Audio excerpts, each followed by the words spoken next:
নমস্কাৰ, welcome back to my YouTube channel Babu's clicks. সপ্তম শ্ৰেণীৰ ছাত্ৰসকল, তোমালোকৰ অনুৰোধ মৰ্মে আজি দুটা অংক ইয়াত দিবলৈ ওলাইছোঁ। 4A চেপ্টাৰৰ অংক মই গোটেইখিনি দিয়া আছে, তোমালোকে এই ভিডিঅ' ডেছক্ৰিপশ্যনত তাৰ লিংকটো পাবা।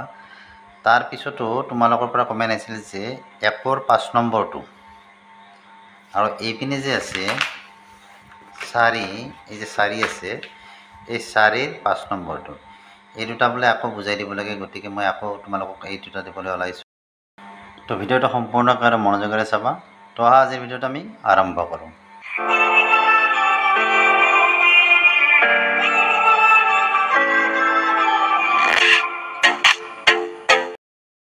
তো ইয়াত আমাৰ 1 নম্বৰত কি আছে যে তলত দিয়া প্ৰতিটো সমীকৰণৰ কাষত বন্ধনীৰ ভিতৰত দিয়া চলকৰ মানকেইটাৰ কোনটোৱে সংশ্লিষ্ট সমীকৰণটো সিদ্ধ কৰে আমাক উলিয়াব দিছে।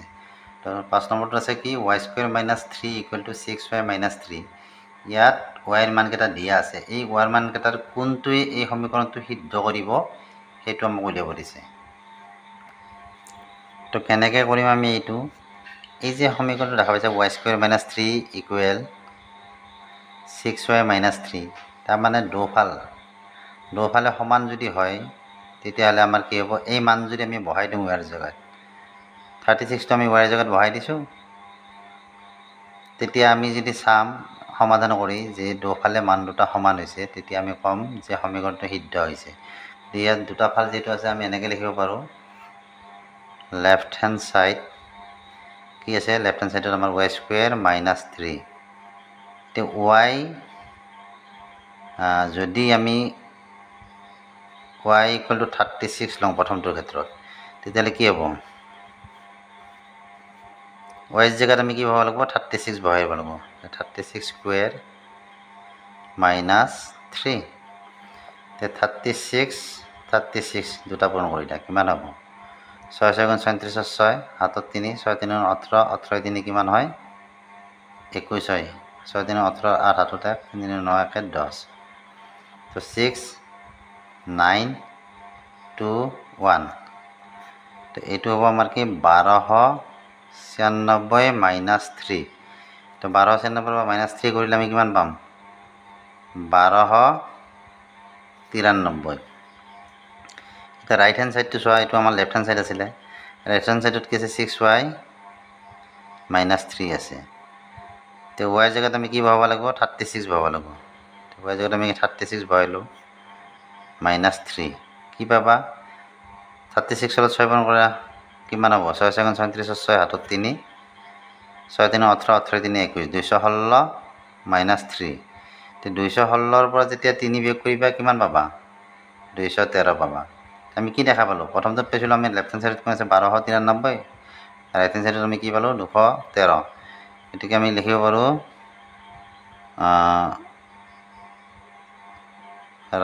Left hand side not equal right hand side. গতিকে সমীকৰণটোৱে 36 মান হ'লে, y-ৰ মান যদি 36 হয়, তেতিয়াহ'লে সমীকৰণটো সিদ্ধ নহয়। এতিয়া y-ৰ মান আমি কি দিয়া আছে? 36, 3 আৰু 6। এবাৰ 3 ল'ম। y = 3 হ'লে আমাৰ কি হ'ব? ইয়াতো লেফ্ট হেণ্ড সাইড লোৱা, y² - 3।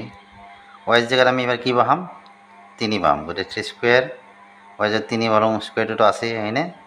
-3, 3 3 × 9, 9 - 3 = কি হ'ব? 9ৰ পৰা 3 গ'লে 6। ৰাইট হেণ্ড সাইডটো চোৱা, কি আছে? 6y - 3। y জেগাত 3 বহাই দিয়া, y-ৰ মান 3 যিহেতু আছে, -3 কি হ'ব? 6 3 = 18, 18 - 3 কিমান হ'ব? 18ৰ পৰা 3 গ'লে 15 থাকে। ইয়াত আমাৰ কি হ'ল? Left hand side not equal right hand side. গতিকে y-ৰ মান যদি 3 হয়, তেতিয়াও আমাৰ সমীকৰণটো কি হয়? সিদ্ধ নহয়। এইবাৰ y-ৰ মান আমি কি ল'ম? 6 আছে, 6 লোৱা। y = 6 হ'লে কি হ'ব? লেফ্ট হেণ্ড সাইডত আমাৰ কি আছে? y² - 3। y মানে এবাৰ 6, গতিকে 6² - 3, 6 6 × 6 = 36 - 3, 36ৰ পৰা 3 গ'লে কি থাকিব? 33। আকৌ ৰাইট হেণ্ড সাইডত কি আছে চোৱা, 6y - 3 আছে। তে 6 ইনটু y জেগাত আমি কি বহাম 6 মাইনাস 3 6 6 গুণ 37 37 এর পর 3 গলে 33 তো এইবার আমি কি বল 33 ডটা একে পালো গতিকে ইয়ার এবার কি হল লেফট হ্যান্ড সাইড ইকুয়াল কি হল আমার রাইট হ্যান্ড সাইড তার মানে কি সমীকরণটো সিদ্ধ কৰা অর্থাৎ y এর মান লিখি দিবা y এর মান 6 হলে উক্ত সমীকরণটো সিদ্ধ হ'ব ইয়াত কি দিয়া আছে তলত দিয়া পৰিস্থিতিৰ ভিত্তিত একটাকৈ সমীকৰণ গঠন কৰিব কৈছিল আমাক 5 নম্বৰ দিয়া আছে দুটা অংক বিশিষ্ট কোনো সংখ্যাৰ এককৰ স্থানৰ অংকটো 3 সংখ্যাটো অংক দুটাৰ যোগফল 8 গুণতকৈ 5 কম এটা কথা হল কি কোৱা হৈছে দুটা অংক বিশিষ্ট কোনো সংখ্যাৰ এককৰ স্থানৰ অংকটো দুটা অংক বিশিষ্ট সংখ্যাটো আমাৰ সাধাৰণতে কি হয় তেনেৰে আৰম্ভ হয় বুজি পাইছা নে নাই গতিকে ইয়াৰ কি কৈছে একক স্থানৰ অংক একক স্থানৰ অংকটো আমাক কি বুলি দিয়া আছে 3 বুলি দিয়া আছে একক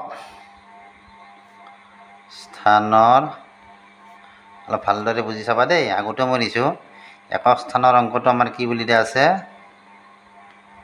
3 এতিয়া আমাৰ দহক স্থানৰ অংকটো আমাৰ নাজানো আমি ধৰা হল দহক স্থানৰ অংকটো কি হ'ব আমি x বুলি ধৰিছো একক স্থানৰ অংকটো 3 আমাক দিয়া আছে গতি দহক স্থানৰ অংকটো x তে সংখ্যাটো আমাৰ কি হ'ব এতেকে সংখ্যাটো হ'ব চাবা আমাৰ দহক স্থানৰ মানে কি দুটা অংকৰ অংক গতিকে 10 এটো যেটো দহক স্থানৰ অংক ইয়াৰ লগত x টো পূৰণ হ'ব বুজি পাইছানে প্লাস কি হয় সংখ্যাবিলাক আমাৰ এনেকুৱা দহক স্থানৰ অংক প্লাস একক স্থানৰ অংক দহক স্থানত আমাৰ অংকটো আসলে কি হয় 10 দুটা অংকৰ বিশিষ্ট সংখ্যা 10 তাৰ লগত আমাৰ দহক স্থানৰ অংকটো কি বুলি ধৰিছো x বুলি ধৰিছো এটো সংখ্যা এটো অংক প্লাস একক স্থানৰ অংক আমাৰ কি 3 তে সংখ্যাটো আমাৰ এটো হ'ব 10x সংখ্যাটো হ'ব 10x plus 3 ইয়াত আমাক কি কোৱা আছে যে ইখিনি আমি সংখ্যাটো আমাৰ কি হ'ব উলিয়ালো এটো হৈছে আমাৰ সংখ্যা দুটা অংক বিশিষ্ট সংখ্যা বুলি ক'লে তোমাৰ সংখ্যাটো এনেকৈ হয় বুজি পাইছানে ইয়াত এইটো হলনি হ'ব পাৰে কিন্তু 10x টো থাকিবই বুজি পাইছানে নাই তাৰ পিছত আমাক কি দিয়া আছে যে সংখ্যাটো অংক দুটাৰ যোগফল 8 গুণতকৈ 5 কম সংখ্যাটোৰ অংক কোন দুটা আমাৰ এই যে আমি ধৰিছো এটো এটা অংক আৰু এটো আমি যে ধৰি লিছো এটো এটা অংক দহক স্থানৰ অংক একক স্থানৰ অংক হয় নে নহয় গতি এই দুটা অংক এটো সংখ্যা তে এই দুটা অংক ইয়াক অংক বুলি কয় এই দুটা অংকৰ কি কৈছে যে অংক দুটাৰ সংখ্যাটোৰ অংক দুটাৰ যোগফল 8 গুণতকৈ অংক দুটাৰ যোগফল কি হ'ব x + 3 হ'ব